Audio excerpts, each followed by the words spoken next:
O Espírito Santo pode ser entristecido. É dito isso em Efésios capítulo 4, versículo 30. Portanto, devemos tomar cuidado para não causar tristeza ao Espírito de Deus por meio de nossas ações. É importante lembrar que o Espírito Santo nos escolheu como seus e nos garantiu a salvação até o dia da redenção. Embora o Espírito Santo seja uma pessoa, isso não significa que ele seja humano, mas sim que ele possui uma natureza pessoal. Ele tem mente, vontade e emoções. Se o Espírito Santo nos ama o suficiente para se entristecer com nossa desobediência, isso significa que ele também nos ama o suficiente para se alegrar com nossa obediência. Ele é sensível aos nossos atos e omissões, e nossas ações podem afetar profundamente como ele se sente. Portanto, é possível entristecer o Espírito Santo de Deus, o que pode partir seu coração com o que fazemos ou deixamos de fazer. Essa é uma preocupação que eu tenho, e oro para que, se houver algum medo em nós, seja o medo de entristecer o Espírito Santo, não o medo das opiniões dos homens. Quando falamos a verdade, é provável que as pessoas se oponham a nós. Elas podem nos atacar quando desafiamos as coisas ao falar o que a Bíblia diz, ou quando nos comunicamos com o Espírito Santo. Seguir o caminho do Espírito significa ser um agente de mudança. Vamos dizer coisas que incomodam os religiosos e desafiam a cultura. Nem sempre seremos aceitos, mas isso está tudo bem. Quando decidimos abraçar o caminho de Cristo, também abraçamos a cruz. Muitas vezes, isso significa enfrentar perseguição por permanecer na verdade, andar em seu poder e amar a Deus simplesmente. Ao declarar o Evangelho, podemos esperar ser perseguidos. No entanto, não devemos temer, pois as opiniões dos homens não podem nos prejudicar no final das contas. Estamos seguros nas mãos de Deus, e não devemos temer os poderes demoníacos.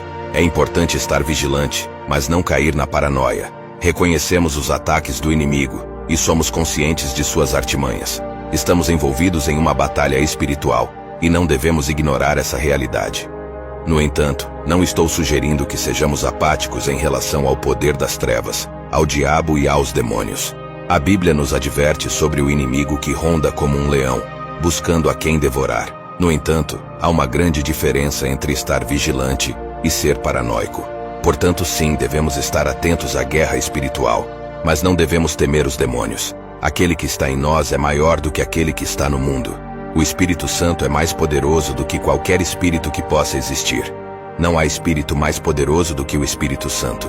Não devemos temer as opiniões dos homens, as palavras que eles falam, as expressões que fazem quando defendemos a verdade. Não devemos temer o que pensam de nós, as calúnias que possam proferir ou como se levantarão contra nós.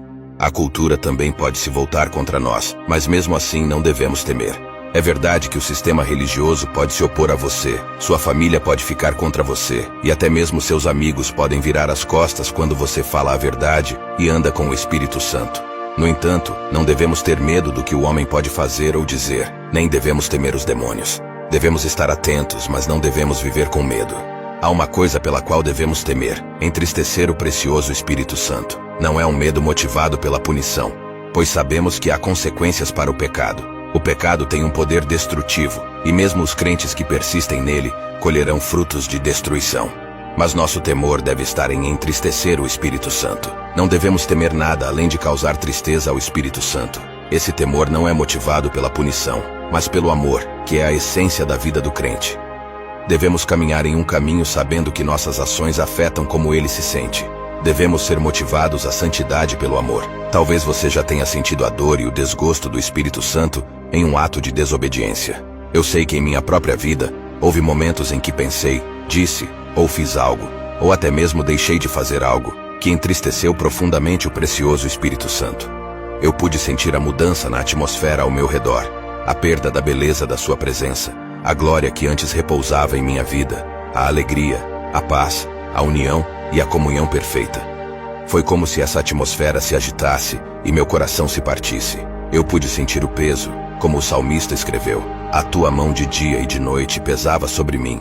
Salmo 32, 4. Essa dor do Espírito Santo é algo que não desejo experimentar novamente. Não quero entristecê-lo, pois sua presença é tão preciosa e vital para mim.